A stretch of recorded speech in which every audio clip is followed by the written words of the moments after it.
என்ன பிரச்சனை? மிகப்பெரிய பிரச்சனை. ரட்சிப்பு கர்த்தருடையது அல்ல. என்ன நினைக்கிறேன்? ரட்சிப்பிலே நம்மளுடைய பங்கு ஏதாவது ஒன்று உண்டா? இலவசமாய் வாங்கி கொண்ட ரட்சிப்பு அப்படி இலவசமாவே இருந்துறது கிடையாதுங்க. இலவசமா ரட்சிப்பை நீங்கள் பெற்றுக்கொண்டால் இப்போ அடுத்து என்ன இலவசம்? 8000 இலவசமா? யாரோ ஒருத்தர் ஆட்சிக்கு வந்தா 8000 இலவசம். சரி, 8000 தானே இலவசம், வாங்கி வைத்துக் கொள்வோமா? இலவசமா 8000க்கு ஒரு கார்டு கொடுத்தா அது இல்லையா, வாங்கிட்டு அப்படியே இருக்குமா? அந்த 8000 செயல்படும் இல்லையா? ஏதோ ஒன்றை செயல்பட்டு இலவசமா ஒரு மிக்சி கிடைக்குதுன்னு வச்சுக்கோங்க.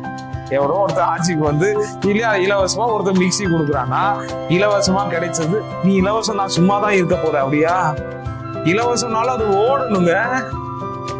ரட்சிப்பு இலவசமாய் பெற்றுக்கொண்டாலும் அந்த ரட்சிப்பினுடைய மாற்றங்கள், ரட்சிப்பினுடைய கிரியைகள், ரட்சிப்பினுடைய முதிர்ச்சி, ரட்சிப்பினுடைய செயல்பாடுகள், ரட்சிப்பினுடைய கனிகள் இருக்க வேண்டும். இல்லைன்னா இலவசம் கூட உங்களுக்கு கிடைக்கலன்னு அர்த்தம். இலவசமாய், ஆனா ரட்சிப்பு நமக்கு தான் இலவசம். ஆனா அதுக்கு பே பண்ணப்பட்ட காஸ்ட் எவ்வளவு பெருசு தெரியுங்களா? அது ஆண்டவராகிய இயேசு கிறிஸ்துவினுடைய மரணம். அவர் தம்மைதாமே நமக்காக ஒப்பு கொடுத்தார்.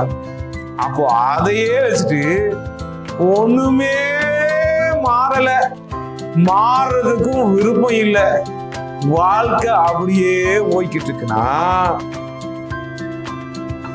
உங்களுக்கு கிடைச்சது இலவச மிக்சி தானே ஒழிய இலவசமான ரட்சிப்பு இன்னும் கிடைக்கலன்னு அர்த்தம்.